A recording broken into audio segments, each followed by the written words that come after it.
Eric Morecambe knew that the millions of viewers who tuned in every Saturday night expected to have a good chuckle. And he rarely left them disappointed. The funnier half of Morecambe and Wise would only have to step out from behind the tan-colored curtains to get people giggling, and he kept the gags coming right to the closing credits. But once the cameras stopped rolling, he could put away his one-liners and tomfoolery until the next show. Right? Wrong, says his eldest son Gary, who remembers life in the Morecambe house as like living in one of Eric and Ernie's side-splitting sketches. It was constant, remembers Gary. He never stopped, he was always trying to make everyone laugh. From the beginning, Ernie very sensibly treated it like a 9-to-5, so when he left the studio he didn't think about work. But not my father.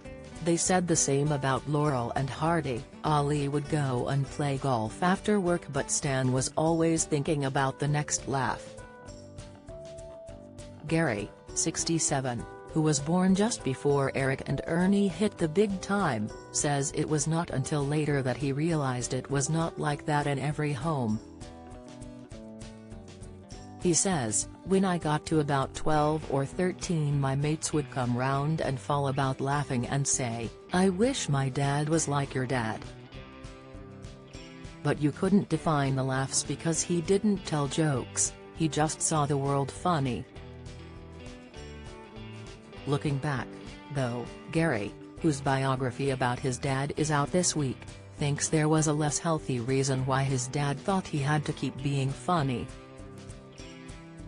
He says of Eric, who died 40 years ago next year, "He was always kind of on, and it was so he kept going. He once told me that if he switched off he might never want to switch on again." That pressure was probably why he felt he couldn't retire, because he didn't know really how you did that. Britain's best-loved comedian died suddenly at 58 after collapsing from a heart attack, his third in 16 years, after walking off stage in May 1984.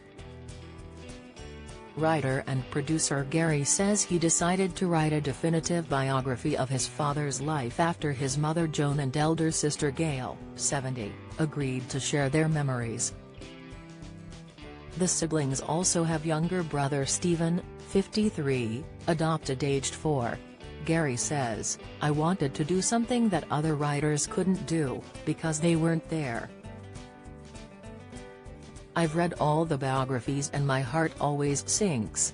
Some of them are lovely books, but it's just not how it really happened.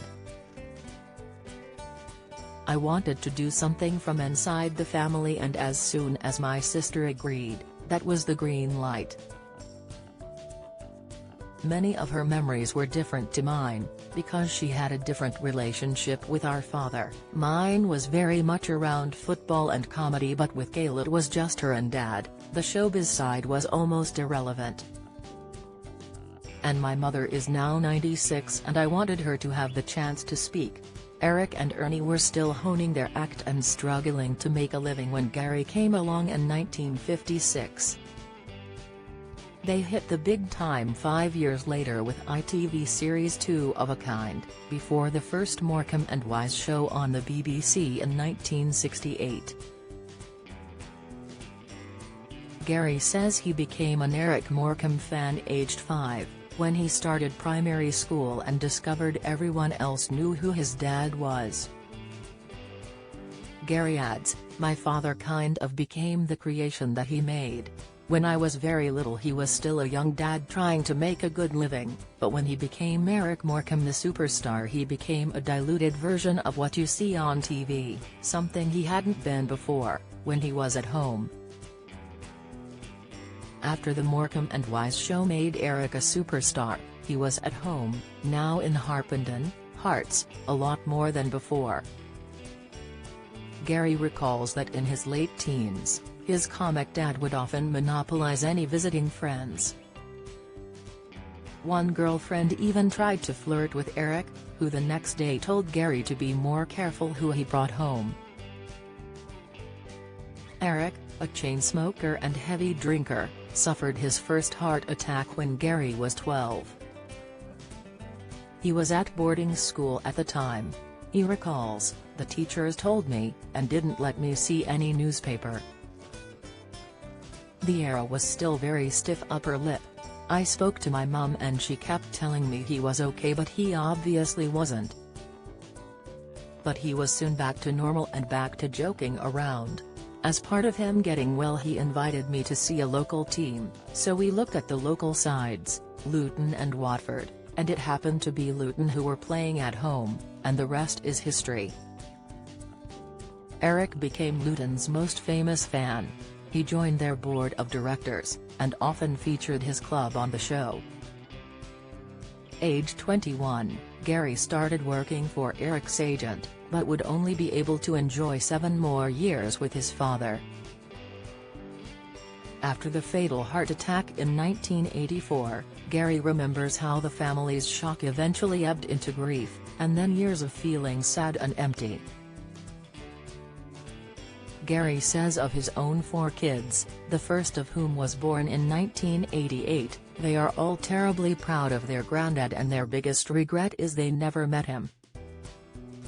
My 3rd son, Arthur, got my father's funny bone. He is naturally amusing but not interested in becoming a comedian."